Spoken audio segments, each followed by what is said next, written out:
ജലത്തിൽ കിടന്നും ദീർഘദൂരം നീന്തിയും അത്ഭുതം കാഴ്ചവെക്കുന്ന അഭ്യാസികളെ നാം കണ്ടിട്ടുണ്ട്. സമാനമായ അഭ്യാസങ്ങളിൽ കഴിവ് തെളിയിക്കുന്ന ഒരു പ്രവാസി മലയാളിയെക്കുറിച്ചാണ് ഇനി. അബുദാബിയിലെ സലീമാണ് കഥാനായകൻ.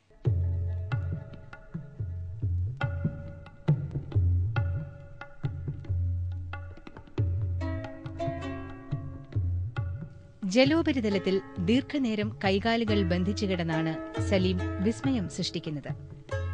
ജലാഭ്യാസ പ്രകടനങ്ങളോട് വളരെയധികം താൽപര്യമുള്ള സലീം തിരക്കേറിയ ജോലിക്കിടയിൽ ഇതിനായുള്ള പരിശീലനം നടത്തിവരികയാണ്.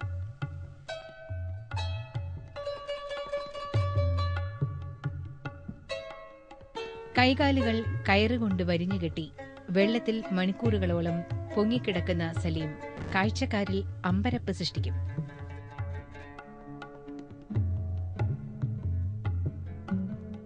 അബുദാബിയിൽ ഫാർമസിസ്റ്റായി ജോലി നോക്കുന്ന സലീമിന് ജലാഭ്യാസ കാര്യത്തിൽ ഭാര്യയുടെയും മക്കളുടെയും പൂർണ്ണമായ പിന്തുണയുമുണ്ട്.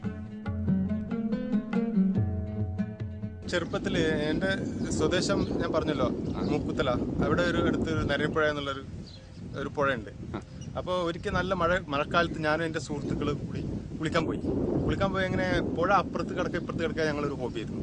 അങ്ങനെ അന്നത്തെ ദിവസം നല്ല കുത്തൊലിപ്പുള്ള ഒരു ദിവസമായിരുന്നു.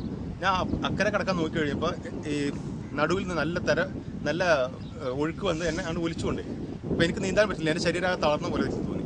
അങ്ങനെ അപ്പോൾ ഞാൻ മലന്ന് കിടന്നിട്ട് അങ്ങനെ കിടന്നു നോക്കി. അപ്പോൾ ഓട്ടോമാറ്റിക് എനിക്ക് ഇങ്ങനെ കിടക്കാൻ പറ്റുന്ന ഒരു ധാരണ എനിക്ക് വന്നു. പക്ഷേ കുറച്ച് കഴിഞ്ഞാൽ മുങ്ങുന്നുണ്ട്, പക്ഷേ പിന്നെ പൊങ്ങുന്നുണ്ട്.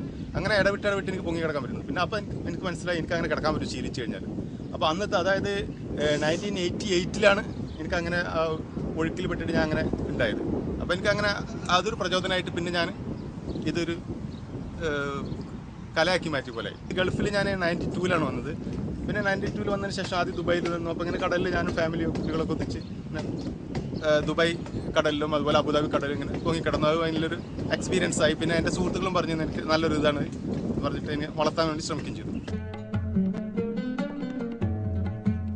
ദീർഘനേരം ബന്ധനസ്ഥനായി ജലത്തിൽ പൊങ്ങിക്കിടന്ന് റെക്കോർഡ് സ്വന്തമാക്കാനുള്ള ശ്രമത്തിലാണ് ഈ 40-കാരൻ.